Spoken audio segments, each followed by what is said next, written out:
Mark for life. But I was dancing because Dale was here. I know. We're doing the happy dance because in the studio with us today, folks, we have Dale Roberts, the famous Dale Roberts. Welcome, Dale. We're so happy to have you here. I get the famous, but Mark Leslie the Fave gets, what are you doing dancing, man?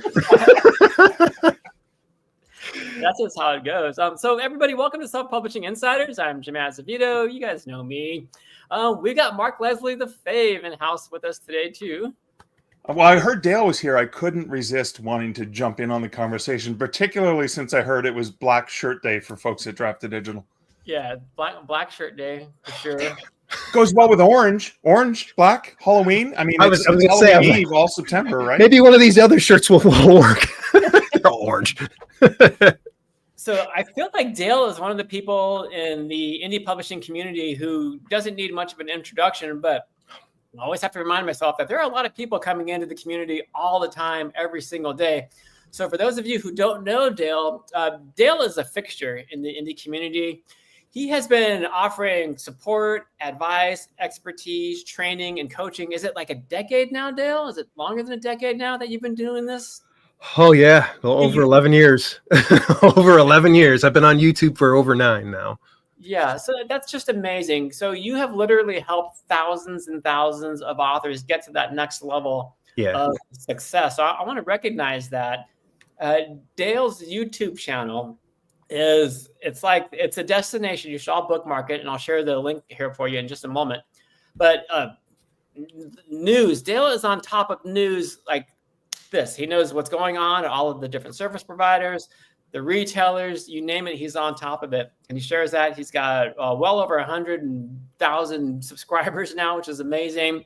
Over 6 million views now. So he's just out there killing it, sharing that advice with all of us. So Dale, I just want to say thanks. I appreciate the love. You can keep on rattling off my accolades. 44 book awards, over 50 books published in the last decade. Oh my gosh, this is horrible. Everybody, I'm trying to be funny, but I'm failing miserably. So I'm not full of myself and I'm not sniffing my own farts. I promise you. And this is weird because one of the things I love so much about Dale, apart from his awesome hairstyle, is I really love the perspective that he shares on a regular basis. Perspective on things that are going on in the industry. So, I mean, yes, you should subscribe to Self-Publishing Insiders, but you should also make sure you subscribe to Dale's channel so you can stay on top of all the cool things in the industry. Yep, and there's a link. Just not that I've ever forgotten to put a link up on one of these broadcasts ever, but there it is, so that we don't forget. So, there's a lot going on. So Dale is launching a Kickstarter program here very soon on September 30th. Is that right, Dale? September 30th. We're already in pre-launch, and I have already got acid indigestion and anxiety. So I think we're on the right track. Of course. You're right. If you didn't, then something would be wrong. Right. Exactly. It has been a fun and wild ride because I've been building up towards this for the past year and a half. Mm-hmm. It was supposed to launch a lot sooner, but unfortunately, life gets in the way. When you're an author and video creator, things will happen. And so there were a lot of struggles getting this stuff set up, but I am super glad that I'm finally getting here because it's essentially this whole Kickstarter campaign's like taking my entire brain and putting on a crowdfunding project. I've packed everything that I could possibly know. Okay. Yeah. And I want to back up a little bit. I definitely want to get to the Kickstarter program, but I want to ask you, what made you decide that, I've got this knowledge now, the self-publishing knowledge. What made you decide that I want to teach others how to do it and how to do it right? Like, when did that spark occur for you? It happened actually as a means to an end. I had no intention of being this big YouTuber. I had like a YouTube channel, but I honestly didn't care about it. It was one of those cases I just published videos, exercise videos, supplement videos, things like that actually had complemented my brand at the time of fitness writing.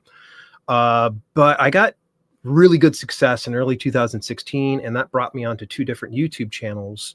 And they're no longer doing their thing here with self-publishing, but it did put me in a spotlight, in a position where I was getting bombarded with emails, direct messages. And the problem was I can't say no to people. I'm the type of person that I want to deliver. I want to help people out. But unfortunately, sometimes it's kind of like, the whole plane situation. When you're crashing, you got to put your mask on first before you start putting masks on other people. So my thought was, okay, let's make it easy.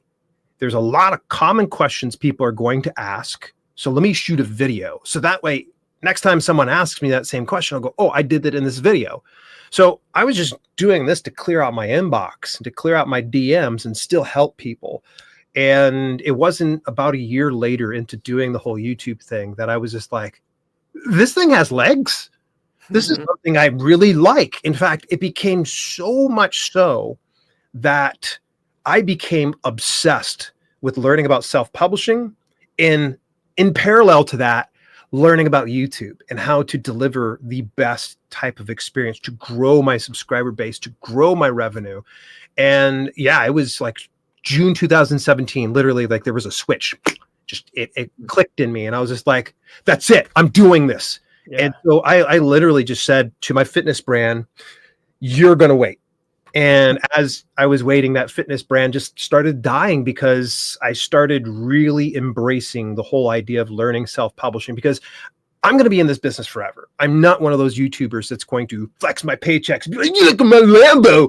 I just published $10,000 worth of books in the last 5 seconds. No, that's not me, bro. I want to be able to learn the stuff that will give me a long-term sustainable business, because this is my dream job. Yeah. I've always dreamt about this since I was a boy. I wanted to be an author when I grew up. And so now that I'm an author, it's incredible. It's amazing. And that's why anytime some people like watch my videos, and thank you, Mark, for the praise, there's a good reason why this resonates with people, because I'm passionate about it. I love this. This is not something I fake. I am a nerd about this. I'm subscribed to so many emails from, the Bottom Line, Jane Friedman's email, to emails from Drafted Digital, to like, I'm subscribed. Mark, I think I'm even subscribed to you because I get your emails as well. I'm subscribed to everyone, because what I do is I bring in all this information and I start to sort it out every week. And I go, okay, which one's important? Which one's not as important? Which needs to get out right away? Things like that. So yeah, I love this. And this is something I haven't been able to get away from loving. And so, yeah, I'm so glad you asked about that. A lot of people don't realize that the YouTube was not the plan. It was not the plan for the longest time. Well, you're so good at it. You've obviously become a scholar in how to deliver YouTube videos. And that's when I first just kind of stumbled across one of your videos, like back in my Smashwords days. And I was like, at the time, like, who is this guy? Like, this is excellent. Oh my God. But I also want to underscore a point that you made. Like you are consuming news from all these different sources in the industry. And I think that is so important for indie authors, because if you want to be a long-term career author, even if you're not trying to be a bestseller, you just want to publish books, it would behoove you to ingest some of this information to figure out, where the industry is going, what are some of the trends. That's very relevant for your ongoing success, growth, and career. Yeah, I agree wholeheartedly. You got to stay plugged in, but sometimes the biggest challenge as an author is you're focused on, let's say, writing your next book or marketing your backlist. You're constantly having to worry about these things. And so one of the things I really tried to do is make myself a resource in this industry. So that way it's like, okay, I know everything's on lockdown, because if I need to know anything, I'll pay attention to Dale. I'll subscribe to his email. I'll watch his YouTube videos, things like that. I will stay plugged in so I can still focus on my writing, on my marketing promotion, or even relaxing in a hammock on your patio in the nice fall weather. What was that, Mark? I'm curious about this, because we in the indie author industry, right? We pride ourselves on the fact that we've removed the gatekeepers and the curators of New York publishing, and we can do this ourselves. Ironically, that requires, because it's so overwhelming for authors, that requires curation from knowledgeable people in the industry who absorb all this information and then distill it into a way that we can understand. I want to pop up this comment from Tom, who says, immediately saw the guest. He's like, oh, he's made me money. Dale's made me money. And the whole idea is probably because you've provided insights into so many different things that you talk about the industry, but that allows people to do the things like focus on getting their books out, working on their books, making their books better. And then you can help them with understanding the landscape, which I think is fantastic. So ironically, it's the curation that you do of all that information that makes it digestible. Instead of this fire hose of information, you can say, no, you can drink from this hose and don't worry, it's safe. You got the garden hose with me, as clean. opposed to fire hose where you're bringing in, like when I'm doing like 24 different email newsletters. Don't do that. It is sometimes every now and then I go into my email inbox. I'm like, can I call off? Yeah, and it's like picking up on different trends, and like right now what's happening in the indie community to me is it's so exciting because we've got like traditional publishers, Penguin Random House, Simon and Schuster, who have these imprints that are looking toward the indie community to get books out into the marketplace. And it's just like, what's happening here? Yep. And it's because in the indie community, branding has taken on such a front and center purpose. I mean, it sounds like such a duh comment, but now more than ever, the authors who are coming up who have been like Dale, who have just been kind of playing around with social media and building their own personal community, all of a sudden they're like, I want to write a book. And then all their fans are like, you should, and then they do, and it just kind of takes off. Yeah, it is a fun process, and I hope that anytime someone's coming into this business that they feel encouraged when they watch my videos. My biggest issue when I came into the business was there were just a lot of paycheck flexers and a lot of them that were trying to sell their courses. Heck, there was even in one instance where I bought a course from 2 video creators, and this was 2016, maybe 2015, maybe right about the KMPC switch was when KDP Select went from paying you for getting 10% of your book read to now the pages read type model. And these 2 creators just bailed. And it was so frustrating and so upsetting because I was just like, I just bought your course. Can I get a refund? And they're like, no. And I'm like, you're not going to update it or anything else like that? I remember being just so upset. And I said, you know what? I don't ever want to be like that. I want to make sure that I'm delivering the value that people can come to expect. And they can also be able to say, I can trust Dale, and he's going to come back time and again and be able to deliver the goods. So that's really what I try to shoot for with every single time that I'm, out in my platform and sharing what I do for other authors. And money's great, by the way. And I want to get this one right here. It's a great comment. I'm so glad to hear people are making money from some of the tips, but also remember, don't feel ashamed if you're doing it for the craft. There are some people out there that just love to just write and they just want to get it out into the world, and the paycheck is not the end goal. The end goal is I just want to get it out into the world. And that's really where I started. I was in a good day job. Like, it was great. It took care of me. I was in that business for nearly 2 decades. I could have stayed there, but I decided to go ahead and chase my passion because initially it was all about, well, let me just get that out here. And then when I saw that I could make money, I was like, wait, hang on, I can make money. And that's when I went ahead and put in a 30-day notice with my employers, which big shout out to Bethesda Senior Living. They always took care of me. They were so fantastic to me. Even when I left, it was so cool. Yeah, that's very courageous because that can be a terrifying life decision. I won't do it again. I won't do it again. I'm here to stay.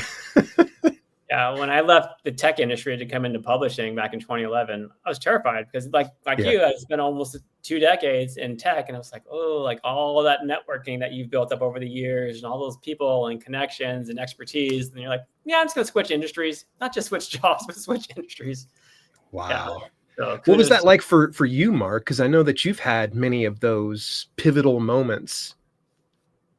I mean, for me, it was, I did get to a point where I was starting after, 35 years, starting to make enough money as a writer that I didn't need to work full time. And then when the opportunity to work with Draft to Digital came up, even though I was going to be completely independent, I couldn't resist because part of my passion, apart from helping authors and writing, is really working with really amazing, smart people. And I honestly, the Draft to Digital family, and I do think of my colleagues as a family, are all such genuinely nice, caring people who really are there and working day in and day out for the author. And I couldn't do anything other than work with a company like that. So how could I say no to not, to get to do this? And again, I get the best of all the worlds. And again, but that's the passion we have, right? Is what can we do? What can we do to support the other authors out there? And I agree with you, Dale. I was at a talk last night at a library, and I reminded the audience, because they wanted to know my publishing journey. And at the end, I said, honestly, write the books that are the one you're most passionate about, because there's no guarantee that it's going to sell, but at least you guarantee you spent your time and blood and sweat and tears on something that you believe in, and you've shared it with the world. And even if only one other person reads that, you've changed their lives. And that's powerful that we can do as authors. That's something powerful we can do with helping other authors too. Right. Yeah, great observation, Mark. It's kind of selfish to say, but that's one of the reasons why I love my job so much, because it's so fulfilling to be able to help authors and watch fledgling authors sort of graduate to that next level of success. And the next thing you know, they become a bestseller, and it's like, wow, I remember when you were just starting out. Now you've hit some bestseller list. That feels it's an incredible high, isn't it? You see some of these people that just are breakout successes, and I just always just like, wow. And there's been some people that I've been working with over the years that I admire now. Like, I just love some people. And there's even some up and comers that are just fantastic. I have to mention one of just my favorites, and she's such an inspiration to me, Susan Montgomery. She's an author out of Bowling Green, Ohio. She is so creative with getting herself out there and getting her brand out there. She doesn't spend a ton of money to put into the business, and she showed up on PBS. She's going to be on PBS again soon. Like, to me, like, that's so cool. I get inspired by other people, and it's a high to me where I'm like, oh my gosh, I'm like, that's so cool. Yeah, it's the best. I'm going to bring up some comments here from the audience, if you two don't mind. Here's one from Layla. Hey, Layla. Layla says, big topics in the last year or two focused on things like AI and direct sales. Is there a new conversation you see coming as the next big publishing talking point? I don't know. And unfortunately, it's one of those cases I'd need that one to I'd have to meditate on it for a bit. That's a deep one. I'm curious to what you two think. Yeah. Well, these are going to continue. Like, there's no AI discussions are not going away. No. And I think direct sales platforms and the ability for us to connect as writers directly with consumers is not going to go away. I mean, one of the hot topics, and Dale, I think I saw you posted a video about this as well, is the discussion about authors can now opt in their exclusive ebooks that are exclusive with KDP Select on Amazon. They can now opt in to libraries, which we're excited about, because I've been talking to our library partners, and they're excited because they're going to now get access to some great books they haven't had access to before. And we love libraries deeply. So I mean, I suspect right now that seems to be a topic I'm seeing a lot of. Yeah, it has been pretty incredible. It was funny because KDP, for whatever reason, were like, here's some news, share it. And I'm like, can I have a screenshot that I could share? And they're like, no, you got this. And I'm just kind of like, and everybody's just like, is this legit? So wait, they reached out to you to tell you this, right? They said, go ahead and share this. Yeah, well, see, I got notification from my writing mentor, Jeannie DeVita, and then Sylvia Hubbard, good friend of mine, co-host of my podcast on a couple of occasions. They had sent me something that they had found in a forum, and it might have been a romance writers forum, because they're both romance writers, so that just would make sense. And I saw this screenshot, but since I couldn't take credit for it, other than saying, hey, a good friend of mine got this, I was like, okay, I need to confirm this directly with the source. So that's when I went directly to the KDP team, and I was like, hey, is there any truth to this? And they're like, hold on. I was like, oh, cool. Usually it's, they'll say no comment, or we're not able to talk about this right now, but they said, hold on. Literally the next day, they were like, they came back, very brief segment. This is true. People don't need to contact. Yeah, well, I ended up getting some pushback, but it was pretty incredible. But yeah, it's now officially on KDP's help page, by the way, just side note. But yeah, thank you, Mark, for noticing that. Library distribution's amazing. I since I'm on this platform right now, I hope you guys don't mind here. I'm gonna have a question, or at least if Frida McFadden's ever watching this, put your KU books inside the libraries. My wife loves your books. Please put them over inside the libraries now. It's good to go. I would also venture, Layla, that, I mean, to some of in this audience, you guys might, to my next comment, you might say, well, of course, Jim. But I think it's worth mentioning that one of the big things we see coming up is just indie readership. Indie readership and indie publishing in general is kind of coming up to the mainstream. It's because for so long, it's, indie publishing, self-publishing, there was such a strong stigma attached to it. You guys have all blown that stigma out of the water. I mean, that's done. It's over. But we're seeing this indie readership kind of taking, I don't know, almost like taking the lead. We're watching the Smashwords sales grow year over year and break records, and we're like, what's happening out there? We believe that indie readers are becoming such a force, not indie authors, indie readers and influencers, because they are the ones who are actively seeking books from indie authors, because to them, it's exciting to find that diamond in the rough, that next breakout author that hasn't emerged into the mainstream yet, because for them, it's so fun to be like, oh, I knew about that author way before they broke out, way before they started, hitting the bestseller list. I think we're going to see more and more of that in the next, especially within the next year. It reminds me so much of bands, rock and roll bands, where you just Totally. like I remember when like Pantera became very big, and when I was in high school, junior high to be exact.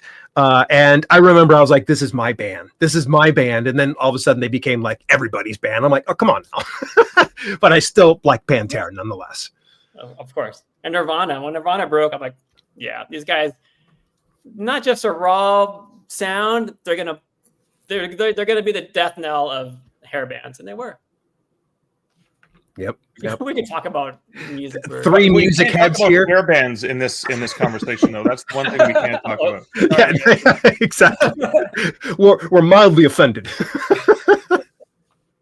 My bad. We have no experience with that, so we can't discuss it. Funny thing is, when I was actually in a band, I did have long hair at one point. There are some pictures. Oh yeah, it was beautiful. It was beautiful. Those days are gone. Another question from Tom. Tom, great question here. Is the biggest challenge in making a switch of genres as an author?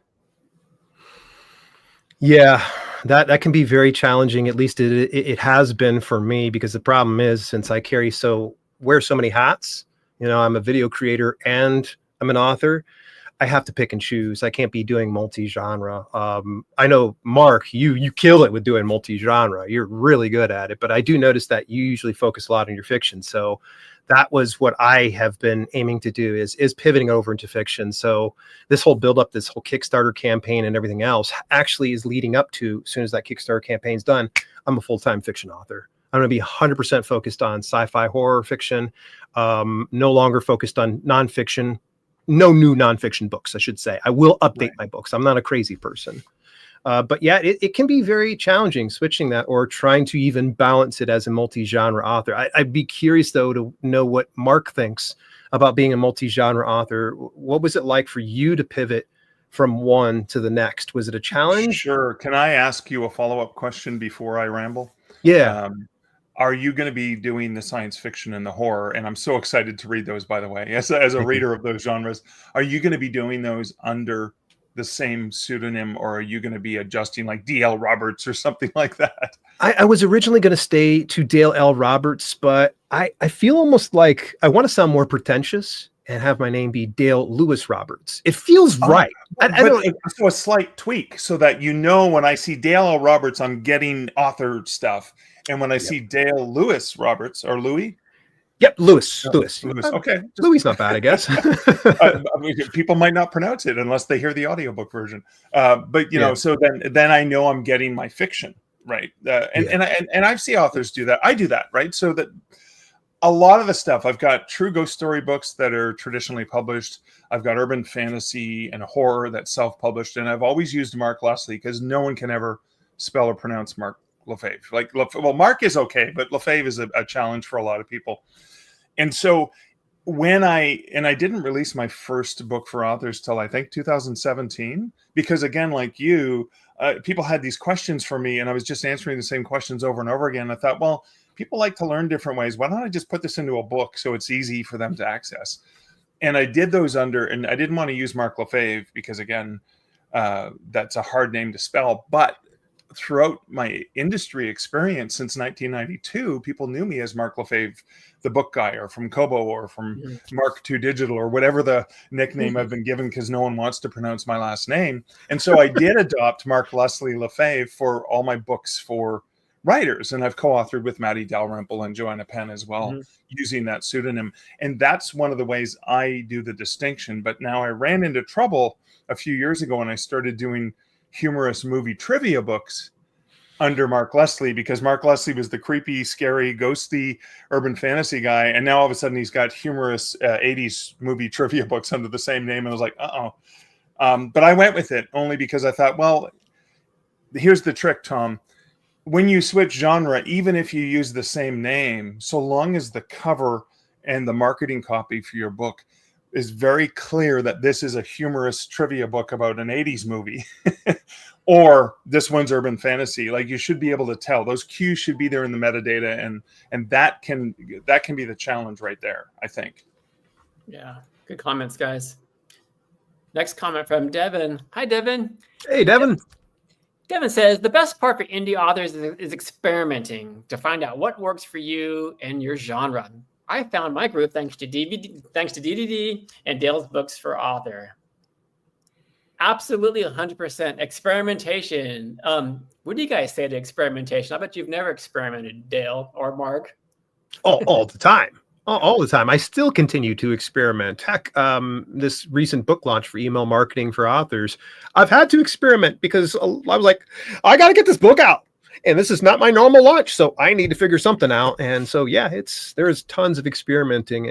But the thing is, when you do experiment, I encourage you as an author is that you track those results, that you track what is good, what is bad, and then go back and analyze that. Because one of the worst things that you could do is just waste your time doing the same thing over and again. So make sure if you are experimenting, that you truly are experimenting, that you're able to go back and analyze that and be self-aware enough to go, okay, did this move the needle? Did this accomplish what I wanted to set out for? If not, what could I have done better to make that happen? I'm huge about experimenting. And I think a lot of authors sometimes get frustrated when I share that, like you trial and error. They're like, oh, there should be an exact blueprint. Look, folks, this business is not one size fits all. Sure, there are some fundamental elements to being an author and building an author business, but for the most part, a lot of it comes through experimentation, self-awareness, and reflection. And can I add to that? I would also say, when you're willing to experiment, be willing to budget the loss of time, the loss of money potentially, and the loss of hope. Because sometimes they're not going to work, right? Yes. You know what I mean? Like going into this, like experimenting, saying, I'm just going to see what happens. I have no expectations. And I mean, some of the experiments I've done, even with stuff that I've published, I thought, I'll just play with this and see what happens and go, oh my God, people want this? Cool. I like writing this. I mean, that's the kind of stuff. Other ones is, well, I'll try this platform for ads and see, I'm willing to lose $100 or whatever. Yeah, and then when I lose the $100 going, well, at least I learned. Mark, can you give an example? Yeah, of exactly that, like maybe something you experimented with. I mean, I don't want to badmouth any places that I've used for marketing and say, well, this is horrible, because maybe it was just my experience for my genre, right? Like a platform that may be really good for romance writers and is working well. I'm going to try this and go, well, no, they don't want urban fantasy. But I mean, again, when I did a movie trivia book years ago, I spent a lot of time and effort. Now, it was sort of an experiment. It was more of a passion project. And I wrote that book about planes, trains, and automobiles, thinking 15 people in the world were nerdy enough to love the movie as much as I did. And lo and behold, it just blows my mind how people just recognize the book and they are the fans. But I thought there would be 15 of them, not 50,000 of them. And that's the difference. I was willing to experiment, but that was also being willing to play to my passion and work on a project I had no expectation of making any money off of. And lo and behold, it's one of my top selling titles in terms of revenue that I bring in every year. Like, blows my mind. I remember when you had launched that, because it was the Canadian Mounted, right?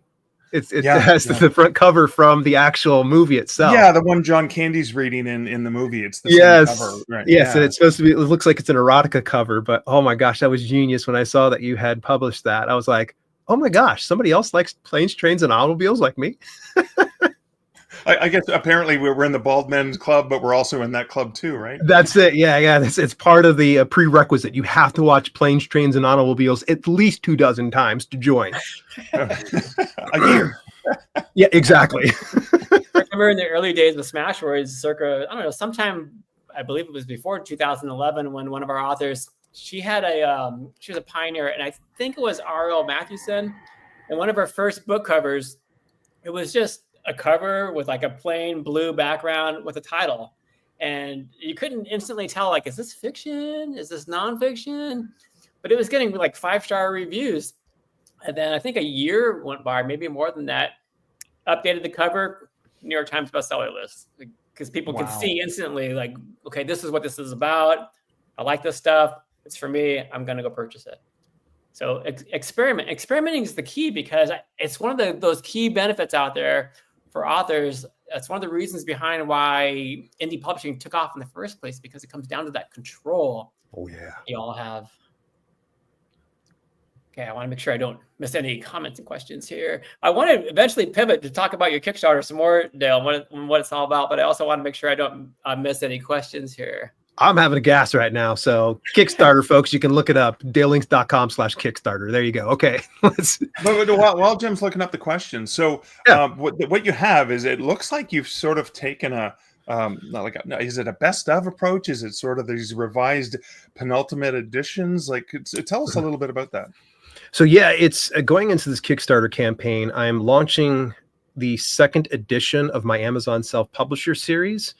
I am removing the Amazon name from it because it's prevented me from doing video ads on Amazon's platform. Though I had permission to do it in my first editions, I just didn't want to bother with the 2nd edition and fight with video ads.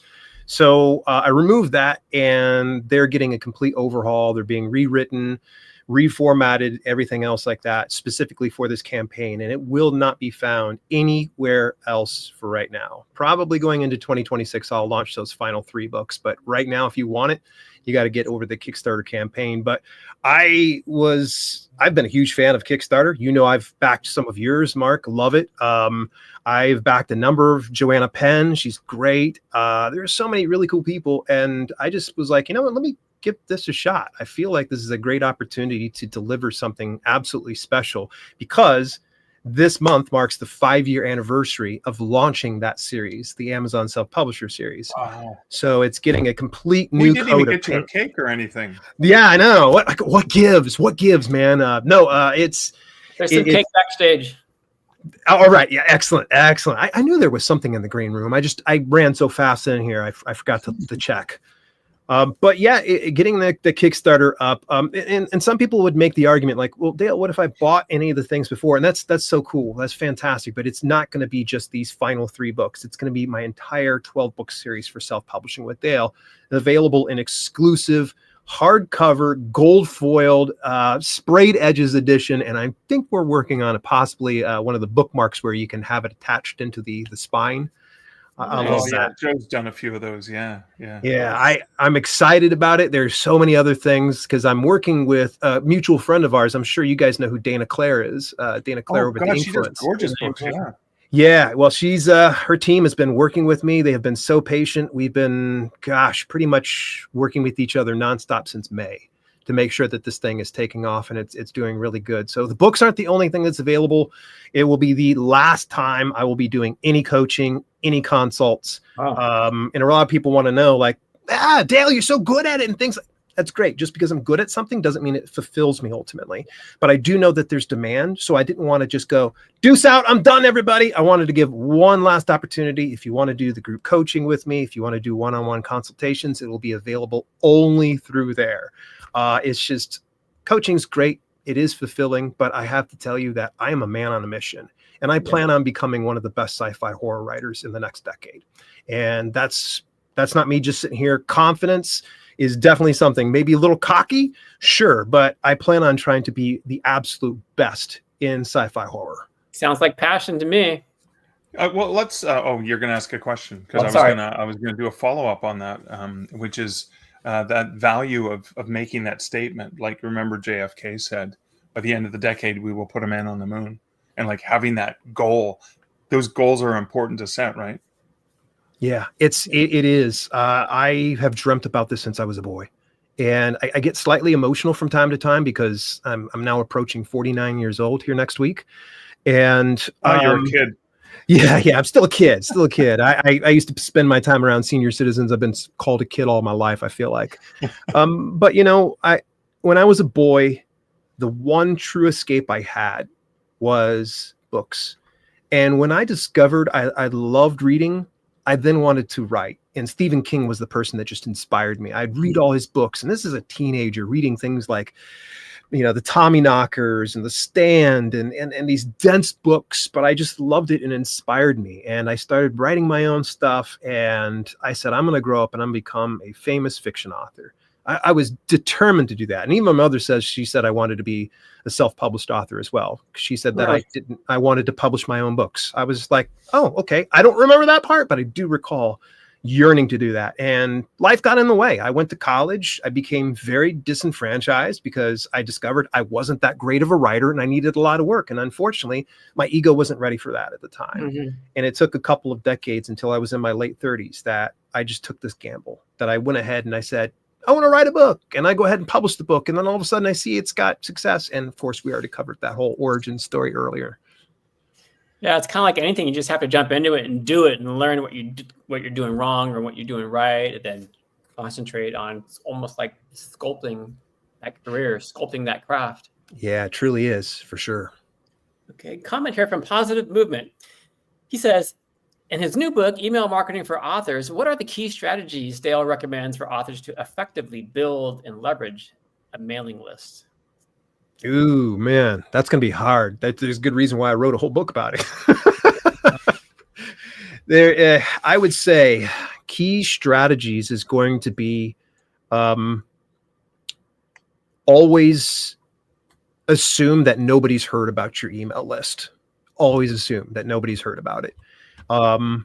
You have to keep asking. You have to keep asking people to join your email newsletter. But in the same instance, don't sound needy. You're going to want to make sure that you're delivering some type of a value prospect. That is the most important thing, is just telling people. That could be in your front matter. That can be in your back matter. That could be on social media. That could be in your email signature. I see a lot of indie authors that contact me and they don't have email signatures. Get yourself email signatures, because guess what? You would have saved me a lot of friction by me clicking one of your links inside the email signature. So get inside the email signature. There's another place, person-to-person contact. You can also have a QR code on the back of your phone on your pop socket, kind of like this. I'm sorry, it's not. There we go. Come on, Dale. Hey, there we go. So people are able to scan that QR code. There is a number of ways, but never stop asking. If you want to have an email newsletter, you have to ask.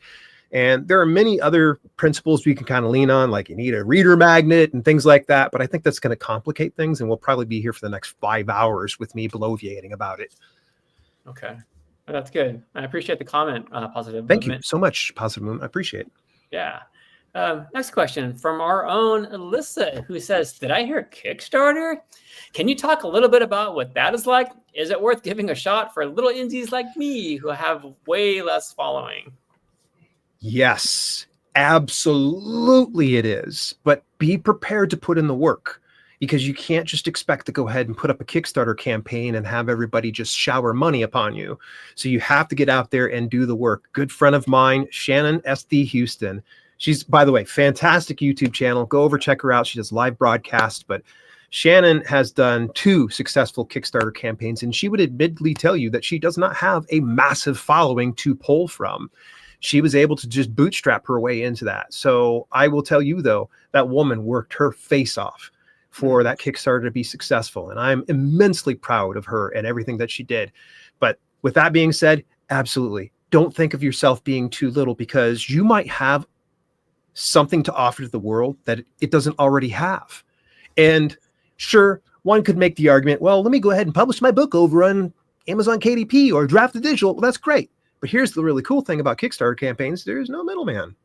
It's just you and it's just your audience, and you're able to communicate directly with them. So I would even argue to say that starting out little might actually be beneficial, because it's going to have compounding interest with every single time that you come back for another Kickstarter, because you're going to have additional followers. Like Mark, for instance, I follow his stuff over there. I get notifications anytime he has something new coming along. And so that way it keeps me in tune. Here's the really cool thing is it works the same way. So don't think of yourself as being little indies. You are just as valuable as somebody who has a large following. It's just going to require a lot of scrappiness, resourcefulness, and a never say die attitude. And that's right now where I'm at. I'm full on into this Kickstarter. I want to make sure this thing fully funds, that everybody gets exactly what they were expecting, and everyone goes home happy in the end. That's super inspiring. Love that. Yeah, can I add a caveat to that as well, or an addition to that, is it doesn't have to be a big goal. Most books don't sell. In traditional publishing, 70% of books get returned to publishers in the first 6 to 9 months. And in the indie author world, like maybe only 60% of the books that are published are rarely going to see sales. So even if you have a very modest goal for your Kickstarter, that may be a really good bonus for you to get that money, not just to get that cash, but like Dale said, so critical, you are communicating directly with your readers, and you have the ability to say, hey, Jim, thanks so much for getting this book. Because when Jim buys my book on Amazon, I have no clue Jim bought my book on Amazon, right?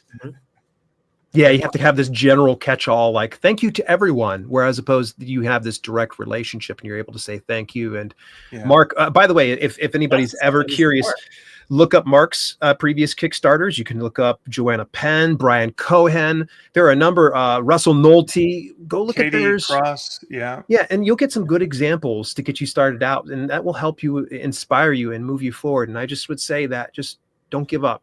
Believe in what you have just as much as what you would do when you're publishing it through places like Amazon KDP and Draft to Digital. But again, work your ass off. You're going to really, my apologies, I didn't mean to go cursing here. Work your tail off. Make sure that you are really getting out there. Okay. Thanks, guys. Great question here from Tom Ray. Thanks for this question, Tom. He says, Dale, have you ever faced a time where you just couldn't focus very well on your writing? And if so, how did you get back into the groove? I'm facing this right now, probably from life overload. Yeah, Tom, I feel like we're working in the same office here, man. Yes, there are times where my focus isn't very good, but one of the things that really helps me out is having a deadline and having an accountability partner of some sort. That really helps go a long way. I'm super happy. Like Jeannie DeVita, I've mentioned her already, my writing mentor. She's also my editor. If I tell her something, she usually holds me to it. And so that really helps out. So if I've got something due on Friday, I'm not going to be messing around. I'm going to sit down. Now, let's say, Tom, you sit at your keyboard and you're like, nope, not feeling it. Yeah. Reset your mind. What I need you to do, and this is one I'm going to share with former host of the Draft to Digital, Kevin Tomlinson. Kevin had shared a tip in one of his books about journaling for 15 minutes prior to writing. I literally force myself to do that every time. Even if I'm feeling inspired to write, for whatever reason, it greases my creative wheels. It puts my editor back in the corner and locked up, underneath, a key, and there's a gorilla backing him there. So he's not getting out. So I'm focused on journaling. Anytime you journal, who are you writing for? Nobody. So you're just going to, I just remember I did it the first time I tried it and I was like, oh my gosh, it's been a half hour. And so I jumped right over into my writing and I had one of the best writing sessions I'd ever had. And to this day now, I like every time when I want to sit down and write, I bust out my journal. I do 15 minutes. I set a timer so that way I'm not going, crazy on it.